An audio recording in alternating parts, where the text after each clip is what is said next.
Sir, ಈ Chamayya son of Ramachari ಸಿನಿಮಾವನ್ನ ಯಾಕೆ audience cinema ಥಿಯೇಟರಿಗೆ ಬಂದು ನೋಡ್ಬೇಕು?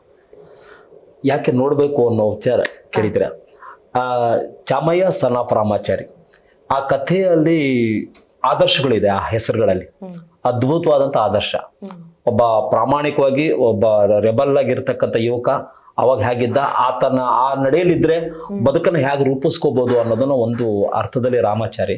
ಇನ್ನು ಚಾಮಯ್ಯ ಅದ್ಭುತವಾದಂಥ ಗುರುಗಳು. ಅವ್ರು ಮತ್ತೆ ಯಾಕೆ ಇಲ್ಲಿ ನೆನಪು ಮಾಡಿಕೊಟ್ರು ಅನ್ನೋದನ್ನ ಬಹಳ ಚೆನ್ನಾಗಿ ತೋರಿಸಿದ್ದಾರೆ ಇದನ್ನ. ಬಟ್ ಕತೆ ನೋಡಿದ್ರೆ ಗೊತ್ತಾಗತ್ತೆ ಯಾಕಿದು ಅಂತ. ಯಾತಕ್ಕೋಸ್ಕರ ಆ ಹೆಸರು ಬಂದು ಮತ್ತೆ ರಿಪೀಟ್ ಆಗಿ ಆ ಹೆಸರು ಏನಕ್ಕೋಸ್ಕರ ಅದನ್ನ ಇಡಬಹುದು. ನಮ್ಮ ಒಬ್ಬ ಆದರ್ಶ ವ್ಯಕ್ತಿಗಳನ್ನ ನಮ್ಮ ಮಕ್ಕಳಿಗೆ ನಾವು ಇಡ್ತಾ ಇರ್ತೀವಿ, ಇಂಥವ್ರು ಇಟ್ಟರೆ ಅದೊಂದು ಆದರ್ಶದಲ್ಲಿ ಬೆಳೀತಾರೆ ಮಕ್ಕಳು ಅನ್ನೋ ಭಾವನೆಯಲ್ಲಿ ಇಟ್ಟಿರ್ತಾರೆ. ಸೊ ಅದಕ್ಕೆ ಅರ್ಥ ಕೊಡೋ ರೀತಿಲಿ ಇದು ಬಹಳ ಚೆನ್ನಾಗಿ ಅದನ್ನ ಹೇಳಿದ್ದಾರೆ. ಅದನ್ನ ನೋಡೋದ್ರಿಂದ ನಮ್ಮ ಆದರ್ಶಗಳು ಯಾವ ರೀತಿ ನಿರಂತರವಾಗಿ ಇಟ್ಕೋಬಹುದು, ಇನ್ನೊಬ್ಬರನ್ನ ಮೆಚ್ಚೋದಕ್ಕಲ್ಲ, ನಮ್ಮ ಬದುಕನ್ನ ಎಷ್ಟು ಅಚ್ಚುಕಟ್ಟಾಗಿ ಕಟ್ಕೋಬಹುದು ಅನ್ನೋದು ಈ ಕಥೆಯಲ್ಲಿ ಬಹಳ ಪರಿಪೂರ್ಣತೆಯಲ್ಲಿ ತೋರಿಸ್ಕೊಟ್ಟಿದ್ದಾರೆ ಅದನ್ನ. ಈಗ ಆವಾಗಲೇ ಹೇಳಿದ್ರು, ಸುಮ್ಮನೆ ಹೊಗಳಿಕೆಗೆ ಹೊಗಳ್ಕೊಂತಾನೆ ಜೀವನ ಮಾಡೋದು ಅಲ್ಲ, ಇರೋ ಸತ್ಯವನ್ನ ಹೇಳಿ ಬದಲಾಯಿಸ್ತಕ್ಕಂಥ ಕೆಲಸವನ್ನ ಮಾಡ್ಕೊಂಡು ಹೋಗ್ಬೇಕು ಅನ್ನೋದು ಈ ಸಿನಿಮಾದಿಂದ ಬಹಳ ಚೆನ್ನಾಗಿ ಎದ್ದು ಕಾಣುತ್ತೆ. ಈಗ ಶ್ರೀರಾಮ ಅಂತ ಹೆಸರಿಡ್ತಾರೆ, ನನ್ನ ಮಗ ಶ್ರೀರಾಮ ಶ್ರೀರಾಮ ಅಂತ ಇಡ್ತಾರೆ. ಅವನ್ ಬೆಳೆದ ಮೇಲೆ ಹುಟ್ಟು ಲಫಂಗಾಗಿ ಹೋಗ್ತಾನ, ಕೃಷ್ಣ ಅಂತ ಹೆಸರಿಡ್ತಾರೆ. ಅವನು ಅವಳಿ ಮೊಹಮ್ಮದ್ ಅಂತ ಇಡ್ತಾರೆ, ಜೇಸಸ್ ಅಂತ ಇಡ್ತಾರೆ. ಇಟ್ಟವರೆಲ್ಲರೂ ಕೂಡ ಅದೇ ರೀತಿ ನಡ್ಕೋತಾರೆ ಅಂತೇನಿಲ್ಲ. ನೀವು ಬೆಳೆಸೋದ್ರಲ್ಲಿ ಅವ್ರ ಹೆಸರನ್ನು ಉಳಿಸ್ಕೋಬೇಕು. ಇವ್ರ ಹೆಸರು ಇಟ್ಬಿಟ್ಟು ನೋಡಪ್ಪ ಶ್ರೀರಾಮ ಹುಟ್ಟಿದ, ಇವನೇನಪ್ಪ ಜೈಲಿಗೆಲ್ಲ ಓಡ್ನಲ್ಲಪ್ಪ, ಈ ತರದವೆಲ್ಲ ನೋಡಿದ್ವಿ ನಾವು. ಅಂದ್ರೆ ಒಂದು ಹೆಸರು, ಆದರ್ಶ ಪುರುಷರ ಹೆಸರುಗಳನ್ನ ಮಕ್ಕಳು ಆಗಾಗ್ಲಿ ಅಂತ ತಂದೆ ತಾಯಿಂದ ಇಟ್ಟಾಗ ಮಕ್ಕಳು ಬೆಳೀತಾ ಬೆಳೀತಾ ಎಲ್ಲ ಅನಾಚಾರ ಅವ್ಯವಹಾರಗಳಿಗೆ ಹೋದಾಗ ಎತ್ತವರು ಎಷ್ಟು ನೋವು ಪಡ್ತಾರೆ ಅಂತ.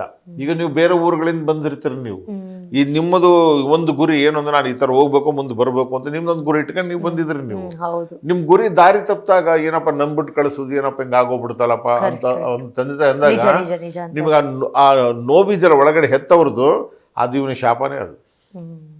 ಸೊ ಆ ಥರ ಆಗ್ಬಾರ್ದು. ಹೆಸರಿಟ್ಟವರೆಲ್ಲ ಗಾಂಧಿ ಅಂತ ಹೆಸರಿಟ್ಬಿಟ್ಟಿದ್ದಾರೆ, ರೌಡಿಗಳಾಗಿದ್ದಾರೆ. ಇದಕ್ಕೆ ವ್ಯವಸ್ಥೆಗೆ ಏನ್ ಹೇಳೋದು? ಗಾಂಧಿ ಅನ್ನೋರು ರೌಡಿ ಇದ್ದಾರೆ ಬೆಂಗಳೂರಿಗೆ. ಸೊ ಇದಕ್ಕೇನ್ ಏನ್ ಹೇಳದ್ ನಾವು ಅಂದ್ರೆ ಆ ವ್ಯವಸ್ಥೆ ಅವ್ರನ್ನ ಬದಲಾಯಿಸ್ತಾ ಇಲ್ಲ ಈ ಹೆಸರು ಅವ್ರನ್ನ ಬದಲಾಯಿಸ್ತಾ ಏನ್ ಹೇಳದ್ ನೀವು? ಒಬ್ಬ ಅವಧೂತ ಪರಂಪರೆಗೂ ಮತ್ತು ಧರ್ಮದ ಸಂಸ್ಥಾಪಕರ ಹೆಸರುಗಳನ್ನು ಕೂಡ ನಾವು ಕೆಳಗಡೆ ಇಳಿಸ್ತಾ ಇದೀವಿ ಅಂದಾಗ ನಮಗೆ ನೋವಾಗ್ತಿದೆ. ಅದಕ್ಕೆ ಈ ಚಿತ್ರ ಒಂದು ಒಳ್ಳೆ ಮಾದರಿ ಆಗಲಿ ಅನ್ನೋ ಕಾರಣಕ್ಕೆ ಚಾಮಯ್ಯನ ಅಂತ ಆದರ್ಶ ಶಿಕ್ಷಕ ಕರ್ನಾಟಕದಲ್ಲಿ ರಾಮಾಚಾರಿ ಅಂತ ಒಬ್ಬ ರೆಬಲ್ ಯುವಕ ಏನೆಲ್ಲ ಮಾಡ್ಬೋದು ಅನ್ನೋದನ್ನ ಸಿನಿಮಾದ ಮೂಲಕ ಇದನ್ನು ಕಟ್ಟಿಕೊಟ್ಟಿದ್ವಿ.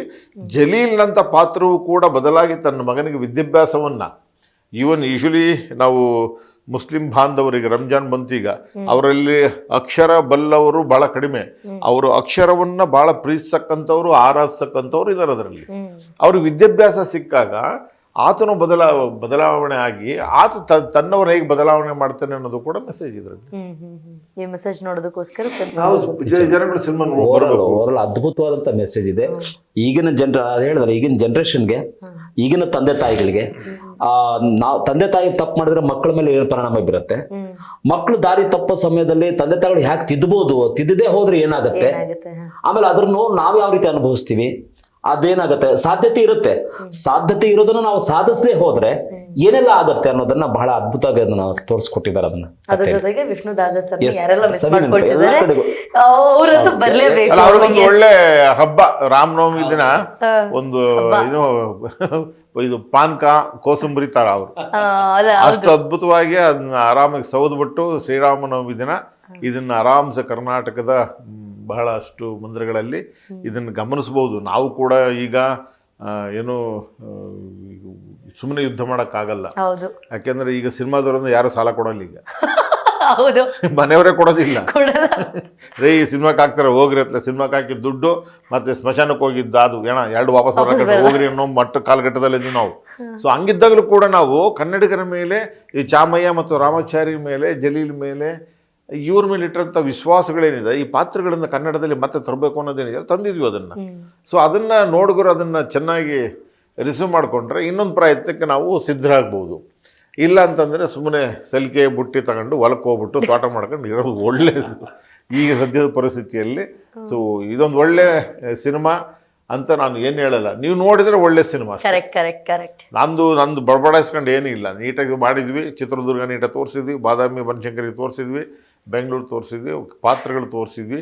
ತಿದ್ಕೊಳ್ಳೋದು ನಿಮ್ಮ ಇಷ್ಟ, ತೋರಿಸೋದು ನಮ್ಮ ಇಷ್ಟ. ನಮ್ಗೆ ಕಷ್ಟ ಆಗಿದ್ದಾದ್ರೂ ಪರವಾಗಿಲ್ಲ, ನೀವು ತಿದ್ಕೊಂಬಿಟ್ರೆ ಅದಕ್ಕಿಂತ ಸೌಭಾಗ್ಯ ಇನ್ನೇನು ಇಲ್ಲ.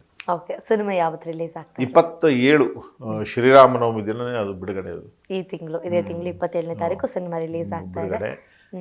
ನಮ್ಮಲ್ಲಿ ಬಹಳಷ್ಟು ಪೈಪೋಟಿ ಇರ್ತಾವೆ, 10-20 ಸಿನಿಮಾ ಬಂದ್ಬಿಡ್ತಾವೆ ಒಂದಿಗೆ. ಹೌದು. ನೀನು ನೋಡೋಲ್ಲ, ಇವನು ನೋಡಂಗಿಲ್ಲ, ಹಂಗೆ ಮಾಡಿಟ್ಬಿಟ್ಟಿದ್ದಾರೆ. ಅದು ಚಲನಚಿತ್ರ ವಾಣಿಜ್ಯ ಮಂಡಳಿಗೆ ಜಯಮಾಲ ಮೇಡಮ್ ಬಂದಾರೆ. ಅವ್ರ ಹೆಣ್ಮಕ್ಳು ಏನಾದ್ರು ಮಾಡಿದ್ರು ಮಾಡ್ತಾರೆ. ಈಗ ಈ ಹಿಂದೆ ಇದ್ದವ್ರು ಏನು ಮಾಡಲಿಲ್ಲ, ಬಂದ್ರು ಕೂತ್ರು ಉಂಡ್ರು ಎದ್ರು ಹೋದ್ರು ಇಷ್ಟ ಮಾಡಿದ್ರು. ಈಗೇನಾದ್ರೂ ಬದಲಾವಣೆ ತಂದು ವಾರಕ್ಕಿಂತಿಷ್ಟು ಸಿನಿಮಾ ಅಂತ ತಂದು ಎಲ್ಲ ನಿರ್ಮಾಪಕರು ಬದುಕಲಿ ಅನ್ನೋ ಆಶಯದಲ್ಲಿರ್ತಕ್ಕಂಥ ಡಾಕ್ಟರ್ ಜಯಮಾಲಾ ಮೇಡಮ್ ಅವ್ರು ಹೇಳಿದ್ದಾರೆ. ಅವ್ರು ಏನಾದರೂ ಮಾಡಿದರೆ ಚಿತ್ರರಂಗ ನಿಲ್ಲುತ್ತೆ ಅನ್ನೋ ಒಂದು ಭರವಸೆ ಮೇಲೆ ನಾವಿದ್ವಿ. ಅವರು ನಿಮ್ಮ ಚಿಕ್ಕಮಂಗ್ಳೂರಿನವ್ರು ಆಗಿರೋದ್ರಿಂದ ಹೇಳ್ತಾ ಇದ್ದೀನಿ. ಆಮೇಲೆ ಅವರಿಗೆ ಸಿನಿಮಾದ ಪಲ್ಸ್ ಗೊತ್ತಿದೆ, ಕಾರ್ಮಿಕರ ಇದಕ್ಕೂ ನೋವುಗಳು ಗೊತ್ತಿದ್ದಾವೆ, ಎಲ್ಲ ಗೊತ್ತಿರೋದ್ರಿಂದ ಅವ್ರೇನೋ ನಿರ್ಧಾರ ತಗೊಂಡ್ರೆ, ವಾರದಲ್ಲಿ ಬಿಗಿಯಾಗಿ ಸರಿಯಾದ ಕ್ರಮ ತಗೊಂಡ್ರೆ ಕನ್ನಡ ಸಿನಿಮಾಗಳಿಗೆ. ಆಮೇಲೆ ಟಿಕೆಟ್ ರೇಟ್ಗಳು ಜಾಸ್ತಿ ಇದೆ. ಒಬ್ಬ ಆಟೋ ಡ್ರೈವರು, ಬೇರೆ ಊಬರ್ ಡ್ರೈವರ್ಗಳು ಇವ್ರು ಹೋಗಿ 1000 ರೂಪಾಯಿ ಕೊಟ್ಬಿಟ್ಟು ಎಲ್ಲಿ ನೋಡ್ತಾರೆ? ಒಂದು 200 ರೂಪಾಯಿ ಮಾಡಿಬಿಟ್ಟು ಸರ್ಕಾರದ ತೆರಿಗೆಯನ್ನು ಇಳಿಸ್ಬಿಟ್ಟು 150 ರೂಪಾಯಿ 200 ರೂಪಾಯಿದಲ್ಲಿ ಸಿಂಗಲ್ ಥಿಯೇಟ್ರಲ್ಲಿ ಮಾಡಿಬಿಟ್ಟು ಬಿಟ್ಟರೆ ಅವ್ರ ಕುಟುಂಬ ಸಮೇತ ಹೋಗಿ ಸಿನಿಮಾ ನೋಡ್ತಾರೆ. 1000 ರೂಪಾಯಿ ಕೊಟ್ಬಿಟ್ಟು 500 ರೂಪಾಯಿ ಕೊಟ್ಬಿಟ್ಟು ಮೆಕ್ಕೆಜೋಳ ತಿನ್ನೋಂಥ ದಟ್ಟದರಿದ್ದಾರೆ ಜನಗಳಿಗೆ. 10 ರೂಪಾಯಿ ಮನೇಲಿ ಮಾಡ್ಕೊಂಡ್ರೆ ಈಗ ಹಿಂಗೆ ಮಾತಾಡ್ತಾರೆ ಅವ್ರು ರೋಡ್ನಾಗೆಲ್ಲ. ಅಣ್ಣ 300 ರೂಪಾಯಿ 350 ರೂಪಾಯಿ ಕೊಟ್ಬಿಟ್ಟು ಮೆಕ್ಕೆಜೋಳ ತಗೊಂಡು ಮಕ್ಕಳು ಓದ್ತಾರೆ, ದುಡ್ಡು ಇರಲ್ಲ ಅಣ್ಣ ನನ್ನ ಹತ್ರ, ನನಗೆ ನಿಜವೂ ವಾಪಸ್ ಬರೋಕ್ಕೂ ದುಡ್ಡಿಲ್ಲ ಅಂತ ಹಂಗ ನೋವು ಹೇಳ್ಕೊಂಡಾಗ ನಾವು ತಗೊಟ್ಬಿಡೋಣ ಮೆಕ್ಕೆಜೋಳ ಅಂತ. ನಮಗೆ ತಿನ್ನಕ್ಕೆ ಇಂದು ಮುಂದೆ ಆಗುತ್ತೆ. ಒಂದು ಅಚ್ಚನ ಕೊಡಿಸಿದ್ರೆ 3,500-4,000 ರೂಪಾಯಿ ಆಗ್ತತಾ? 4,000 ರೂಪಾಯಿ ಒಂದು ಕುಟುಂಬ ನಡೀತಲ್ಲ ಗುರುವೇ ಅನ್ನೋ ಥರ ಇರೋ ಕಾಲಘಟ್ಟದಲ್ಲಿ ನಾವು ಒಂದು ಸಿನಿಮಾಕ್ಕೆ ಇಷ್ಟ ಹಾಕೊಂಡು ಯಾರು ಹಾಕಲ್ಲ. ಹಾಗೆ ಕನ್ನಡ ಸಿನಿಮಾ ಉಳಿಬೇಕು, ಅದು ನಿರಂತರವಾಗಿ ಬೆಳಿಬೇಕು ಅನ್ನೋದಿತ್ತು ಅಂದರೆ ನಾವೆಲ್ಲರೂ ಸಕ್ರಿಯವಾಗಿ ಕೆಲಸ ಮಾಡಿ ನೋಡುಗರಿಗೆ ಒಂದು ಕಡಿಮೆ ರೇಟಲ್ಲಿ ಈ ಸಿನಿಮಾನ ತಂದರೆ ಕನ್ನಡದ ಅನೇಕ ಸಾಹಿತ್ಯ ಲೋಕದ ಭಾಳಷ್ಟು ಪ್ರತಿಭಾವಂತರು, ಹಿಂದೆ ಇರತಕ್ಕಂಥವ್ರು ಈಗಿರ್ತಕ್ಕಂಥವ್ರು ಕೃತಿಗಳೆಲ್ಲವನ್ನು ಕೂಡ ಸಿನಿಮಾ ಮಾಡಬಹುದು. 98 ವರ್ಷದ ಯುವಕರು ಈಗಲೇ ಗೌರವ್ ಚನ್ನಬಸಪ್ಪನವ್ರ ಕೃತಿ ಸಾಕ್ಷಿ ಕಲ್ಲು ಅಂತ, ಅವರು ಇಷ್ಟು ವರ್ಷಗಳ ಸುದೀರ್ಘ ಪ್ರಯಾಣ, ಕನ್ನಡಿಗೆ ಕೊಟ್ಟ ದೊಡ್ಡ ಸೇವೆ, ಸಾಹಿತ್ಯ ಸಮ್ಮೇಳನದ ಅಧ್ಯಕ್ಷರು, ಅವರ ಕೃತಿ ಸಾಕ್ಷಿ ಕಲ್ಲು ಅದು ತಗೊಂಡಾಗ ಅವ್ರು ಸಂತೋಷ ಆಯ್ತು ಅವರಿಗೆ. ಒಂದು ನಾನು ಸಿನಿಮಾನ ಈ ಕೃತಿಯನ್ನು ಸಿನಿಮಾ ಮಾಡ್ತಿದ್ರೇನಪ್ಪ, ಭಾಳ ಸಂತೋಷ. ಅಂದರೆ ಒಂದು ಕನ್ನಡ ಸಾಹಿತ್ಯ ಸುದೀರ್ಘ ಪ್ರಯಾಣ ಮಾಡಿರ್ತಕ್ಕಂಥವ್ರಿಗೂ ನಾವು ಗುರುಸದೇ ಇರ್ತಕ್ಕಂಥ ನಿರ್ದೇಶಕರಾಗ್ಬಿಟ್ರೆ ನಾಳೆ ಕನ್ನಡದವ್ರು ಏನಂದಾರೋ ಅನ್ನೋದು ಇದೇ ಇಲ್ಲ. ಆ ಕೃತಿ ತಗೊಂಡು ಸಿನಿಮಾ ಮಾಡ್ತಾ ಇದೀವಿ. ಈಗ ಅವ್ರಿಗೊಂದು ಸಂತೋಷ, ನಮ್ಮ ಒಂದು ಕೃತಿ ನಾಟಕನ ಸಿನಿಮಾ ಮಾಡ್ತಿದ್ದಾರಪ್ಪ, ಜನಪದ ಮತ್ತು ಕನ್ನಡವನ್ನು ಸೇರಿಸಿ ಮಾಡ್ತಾ ಇದ್ದಾರೆ, ಅದು ಅವ್ರ ಸಂತೋಷ. ಅವ್ರ ಸಂತೋಷದಲ್ಲಿ ನಾವು ಭಾಗಿಯಾಗೋದು, ಅದನ್ನು ನಮ್ಮ ಜನಗಳಿಗೆ ಇಡೋದು. ನೋಡ್ರಪ್ಪ ಇಂಥದ್ದು ಮಾಡಿದ್ವಿ ಅಂತ ಅವ್ರು ನೋಡಿದರೆ ಅದು ಸೌಭಾಗ್ಯ. ಸರ್, ಅದೇ ಸ್ಟಾರ್ಟಿಂಗಲ್ಲೇ ನೀವು ಒಂದು ಮಾತು ಹೇಳ್ತಿದ್ರಿ, 2 ಸಿಗರೇಟ್ ಇಟ್ಕೊಂಡ್ಬಿಟ್ಟು ಕೈಯೆಲ್ಲ ನೋಡ್ಕೊಂಡ್ಬಿಟ್ರೆ ಅದನ್ನೇ ಈಗ ಅಂತ ಹೇಳ್ತಾ ಇದ್ರಿ. ಸೊ ಕೇಳ್ಬಾರ್ದು ನಂಗೆ ಗೊತ್ತಿಲ್ಲ. ಈಗ 2-3 ದಿನದಿಂದ ಒಂದು ಸಾಂಗ್ ಸಿಕ್ಕಾಬಟ್ಟೆ ವೈರಲ್ ಆಗ್ತದೆ. ಮೀನ್ಸ್ ಅದು ಅಶ್ಲೀಲ ಪದ ಬಳಕೆ, ಇಡೀ ಸಾಂಗ್. ನೀವು ಹೇಳ್ತಿದ್ರಿ ಹೆಣ್ಮಕ್ಳಿಗೆ ಹೆಂಗೆ ರೆಸ್ಪೆಕ್ಟ್ ಮಾಡಬೇಕು, ಹೆಣ್ಮಕ್ಳಿಗೆ ಗೌರವ ಕೊಡಬೇಕು, ಈ ಸಿನಿಮಾದಲ್ಲಿ ಆ ರೀತಿಯಾದಂತಹ ಮೆಸೇಜ್ ಇದೆ ಅಂತ ಹೇಳ್ತಿದ್ರಿ. ಈ ಒಂದು ಪಾರ್ಟಿ ಕಡೆ ಬಂದಾಗ ಆ ಸಾಂಗ್ ಕೇಳಿದ್ರೆ ನೀವು? ಯಾವ ದಡ್ಡ ನನ್ನ ಮಗ ನಿರ್ದೇಶಕರು ಈ ಕೆಲಸ ಮಾಡಲ್ಲ, ಅದನ್ನ ಅವ್ರ ಮನೆಯವ್ರಿಗೆ ಅಪ್ಲೈ ಮಾಡ್ಕೊಂಬಿಡ್ಲಿ ನೋಡೋಣ ಅಂತ. ಕರೆಕ್ಟ್. ಹಂಗೆ ಅಂದ್ಕೊಂಬಿಟ್ಟು ಬರೆದ್ಬಿಡು ನೀನು ಹಾಡನ್ನ ನೋಡೋಣ. ಓಡಲ್ಲ ನಿನ್ನ ಬುದ್ಧಿ. ನೀನು ಬೇರೆಯವ್ರದ್ದಾದರೆ ಬಿಸಾಕ್ಬಿಡ್ಬೋದು, ನಿಂದಾದರೆ ಎತ್ತು ಸೇಫಾಗಿ ಜೋಬಾಗಿ ಇಟ್ಕೋಬೋದು ಅಂತ ನಿರ್ದೇಶಕರ ಮೆಂಟಾಲಿಟಿಗೆ ಇನ್ನೇನು ಹೇಳೋಕ್ಕಾಗಲ್ಲ. ಯಾಕೆಂದ್ರೆ ಬೆಳೆದು ಬಂದರೆ ವಾತಾವರಣ ಅಂಥದ್ದು ಅಂತ ಅಲ್ಲೇ ತೋರಿಸ್ಬಿಡುತ್ತೆ. ನೀನು ಏನು ಕೊಡುಗೆಗಪ್ಪ ನಿಂದು ಹೇಳಪ್ಪ ನೋಡೋದು. ನಾನು ಹೇಳ್ಬಿಡ್ತೀನಿ, ಏನು ಕೊಡುಗೆಪ್ಪ ನಿಂದು, ಎಂತೆಂತ ಕೊಟ್ಟಿದ್ದು ಹೇಳಪ್ಪ ನೋಡೋದು. ಕನ್ನಡದಲ್ಲಿ ಉಳಿಯೋಂಥ ಬರೀ ಮೈತಾನ್ ತಲೆ ಬುಳ್ಳೆ ಕಡ್ದೆ, ಬರೀ ಕೆನ್ನೆ ಕೊಡಿದ್ರೆ ಪೊಲೀಸರು ಕರ್ಕೊಂಡು ಹೋಗ್ತಾರೆ. ಈಗ ಕಾನೂನು ಅಷ್ಟು ಬಿಗಿಯಾಗಿದೆ, IPC ಸೆಕ್ಷನ್ಗಳು CRPCಗಳು ಅಷ್ಟು ಬಿಗಿಯಾಗಿದ್ದಾವೆ. ಹಂಗಿದ್ದಾಗ ನೀವು ನಿಮ್ಗೆ ಇಷ್ಟ ಬಂದಂಗೆ ನೀವು ಮಾಡೋಂಗಿತ್ತು ಅಂದರೆ ಸೆಂಟ್ರಲ್ ಫಿಲ್ಮ್ ಬೋರ್ಡ್ ಸರ್ಟಿಫಿಕೇಷನ್ಸ್ ಯಾಕೆ ಬೇಕು ನಮಗೆ? ಕೇಂದ್ರ ಸರ್ಕಾರದ ರೀತಿ ರಿವಾಜ್ಗಳೇ ಆಗಬೇಕು. ಕೇಳಿದ್ರಿ ಸರ್ ನೀವು? ಕೇಳಿದೆ. ಅದು ಹೇಳಿದ್ನಲ್ಲ, ಅದನ್ನು ಬರೆಯುವಾಗ ಅವ್ರ ಮನೆಯಲ್ಲಿ ಇಟ್ಕೊಂಡ್ಬಿಟ್ಟು ಜ್ಞಾಪಕ ಮಾಡ್ಕೊಂಡು ಬರೆದಿದ್ರೆ ಆಗ್ತತ್ತಾ? ಆಗಲ್ಲ, ತಪ್ಪಾಗ್ತದೆ. ಅದು ಯಾರು ಒಪ್ಪಲ್ಲ. ನಾಳೆ ಇದು ಬೀದಿಯಲ್ಲಿ ಬಂದಾಗ ಹುಡುಗರು ಇದನ್ನೇ ಮಾಡಿದರೆ ಏನಾಗ್ತದೆ ಹೇಳ್ರಿ? ಅದು ಬೀದಿಯಲ್ಲಿ ಹುಡುಗರು ಹೇಳ್ತಾರೆ ಇದು ಹಾಡು ಬಂದಿತ್ತು ಹೋಗು ಅಂತ. ನಾವೇನು ಅಂದಿಲ್ಲ ಸರ್, ಹಾಡು ಬಂದಿತ್ತೆ, ಹಾಡು ಬಂದು ಅದನ್ನ ಹೇಳಿದ್ವಿ ಸರ್, ಅದಕ್ಕೆ ಯಾಕೆ ಸರ್ ನಮ್ಗೆ ಹೊಡಿತಾರೆ ಅಂತ ಅಂತಾರೆ ಅವರು. ಆದರೆ ನಿಮಗೆ ಇನ್ಸ್ಪೈರ್, ನಿಮಗೆ ಮಾರಕ ಆಗ್ತಕ್ಕಂಥ ಸಾಹಿತ್ಯ ತಂದವ್ರು ಯಾರು? ಇದು ಅದು ಯಾವ್ದ್ರಿಂದ ಬಂತು? ಸಿನಿಮಾದಿಂದ. ಸಿನಿಮಾದವ್ರು ಕೆಟ್ಟವರು, ಮುಗಿದೋಯ್ತು, ಸಿಂಪಲ್. ಹೇಳಿದ್ರಲ್ಲ ಆಗ್ಲೇ, ಮನೆಯವರು ದುಡ್ಡು ಕೊಡೋದ, ಯಾರು ದುಡ್ಡು ಕೊಡೋದ ಸಿನಿಮಾ ಅಂದಾಗ. ಅದನ್ನ ಕೇಳಕ್ಕೆ ಬಾಯಿ ತರ್ಕೊಂಡು ನೀವಿದ್ರೆ ನಮ್ಮ ಕಿವಿಗಳೆಲ್ಲ ಮುಚ್ಕೊಂಡಿದ್ದಾವೆ. ಹೇಳಿದ ಶಿಶುನಾಳ ಶರೀಫರ ಸಾಹಿತ್ಯನೋ ನಾನೇ ಬರ್ತೀನಿ ಅಂತ ಬರ್ಕೊಂಡ್ಬಿಟ್ಟು ನೀವು ಕ್ಲೇಮ್ ಮಾಡೋಂಥ ಇದರಲ್ಲಿ ಮನಸ್ಥಿತಿಯಲ್ಲಿ ನೀವು ಇರೋರು. ಮತ್ತು ಶಿಶುನಾಳ ಶರೀಫರು ಲೈವ್ ಕರ್ನಾಟಕದಲ್ಲಿ ಅವಧೂತ ಪರಂಪರೆ, ಇವರು ಲೈವ್. ಅವರು ನಿಮ್ಗೆ ಹೆಂಗೆ ನ್ಯಾಯ ಒದಗಿಸ್ಕೊಡ್ತಾರೆ ಅವರು?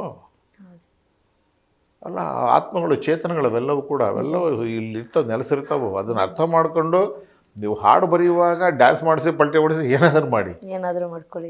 ಬಟ್ ಆದರೆ ಈ ವಿಷಯಕ್ಕೆ ಬಂದಾಗ ನಾವು 100ಕ್ಕೆ 100% ನಾವು ವಿರೋಧನೆ. ಅದು ಯಾವನೇ ಆಗಿರಲಿ, ನಾವು ನೇರವಾಗೇ ಮಾತಾಡ್ತೀವಿ. ನೀನು ಅದೇ ಕೆಲಸ ಮಾಡ್ತೀಯ, ನಾನು ಅದೇ ಕೆಲಸ ಮಾಡ್ತೀನಿ. ನಾನು ಒಳ್ಳೆ ತೋರಿಸ್ತೀನಿ, ನೀನು ಕೆಟ್ಟ ತೋರಿಸಿ ದುಡ್ಡು ಮಾಡ್ತೀಯ. ಒಳ್ಳೆ ತೋರಿಸಿ ನಿಧಾನಕ್ಕೆ ದುಡ್ಡು ಬರುತ್ತೆ, ಕೆಟ್ಟ ತೋರಿಸಿ ಬೇಗ ದುಡ್ಡು ಬರ್ತಿದೆ. ನಿನ್ನ ತಗೋ ದುಡ್ಡಿದೆ, ನನ್ನ ತಗೋ ದುಡ್ಡಿದೆ, ಇಷ್ಟೇ. ನೀನು ದುಡ್ಡು ಮಾಡೋಕ್ಕೆ ಬಂದಿದ್ದೆ, ನಾನು ದುಡ್ಡು ಮಾಡೋಕ್ಕೆ ಬಂದಿದ್ದೀನಿ ಅಂತಲ್ಲ. ನೀನು ದುಡ್ಡು ಮಾಡೋಕ್ಕೆ ಬಂದಿದ್ಯಾ, ನಾನು ಹೆಸರು ಮಾಡ್ಕೊಂಡು ಒಂದಿಷ್ಟು ಅನ್ನ ತಿನ್ನಕ್ಕೆ ಬಂದಿದ್ದೀನಿ, ಇಷ್ಟೇ. ಇದನ್ನ ಅರ್ಥ ಮಾಡ್ಕೊಂಬಿಟ್ಟ ಅಂದರೆ ನೀನೇನು ಹಿಡಿತೀಯ ಅದೇ ಶಾರ್ಟ್ ಕ್ಯಾಮ್ರಾದಲ್ಲಿ. ವೈಡ್ ಹಿಡಿತೀಯಲ್ಲ, ಹಂಗೆ ಹಿಡಿತೀಯ, ಶಾರ್ಟ್ ಹಿಡಿತೀಯ, ಇಂಥವು ಇರೋದು. ಯಾವ ಕ್ಯಾಮ್ರಾಮನ್ ಕೊಟ್ಟರೆ ಕೆಲಸ ಮಾಡ್ತಾನದು. ಒಳ್ಳೆ ತೋರಿಸು. ಯಾಕೆ ನಿನಗೆ ಒಳ್ಳೆ ತೋರ್ಸೋಕ್ಕಾಗಲ್ಲ? ಎಂತೆಂಥವು ಇದ್ದಾವೆ. ನಿನಗೇನು ಬರೀ ಮಚ್ಕೊಳ್ಳೋ ತಲೆ ಕಡಿಯಾರ ಬೇಕಾ ನಿನಗೆ? ಯಾಕೆ ಅದಕ್ಕಿಂತ ಬಿಟ್ಟು ಒಂದು ಒಳ್ಳೆ ಇದಕ್ಕೆ ಹೋಗ್ಬೋದಲ್ಲ ನೀನು? ಹೋಗಕ್ಕೆ ಬರೋಲ್ಲ. ಯಾಕಂದ್ರೆ ಬೆಳೆದ ವಾತಾವರಣ ಹಂಗಿದೆ. ಸಂಸ್ಕಾರ ಇಲ್ಲ, ಅಕ್ಷರ ಇಲ್ಲ, ಸಾಹಿತ್ಯ ಇಲ್ಲ, ಏನೂ ಇಲ್ಲ, ಆದರೂ ಇದ್ದಾರೆ. ಇದು ನಾವು ಖಂಡಿಸ್ತೀವಿ. ಅದು ಯಾವನೇ ಆಗಿದ್ದರೂ ಹಿಂಗೆ ಯಾವನೇ ಆಗಿದ್ರೂ ಖಂಡಿಸ್ತೀವಿ ನಾವು. ಈ ಪದ ಬಳಕೆ ಅದು ಅಲ್ಲವೇ ಅಲ್ಲ. ಯಾರಿಗೂ ಅದನ್ನು ಆ ರೀತಿ ನಾವು, ಎಸ್ಪೆಷಲಿ ಕರ್ನಾಟಕದಲ್ಲಿ, ಬೇರೆ ದೇಶದ ಬೇರೆ ರಾಜ್ಯಗಳು ಗೊತ್ತಿಲ್ಲ, ಅದು ನಮ್ಮ ರಾಜ್ಯದಲ್ಲಿ ಇದಕ್ಕೆ ಭಾಳ ಪ್ರಬಲವಾದ ತೀವ್ರವಾದ ಏಟುಗಳು ಬೀಳ್ತವೆ.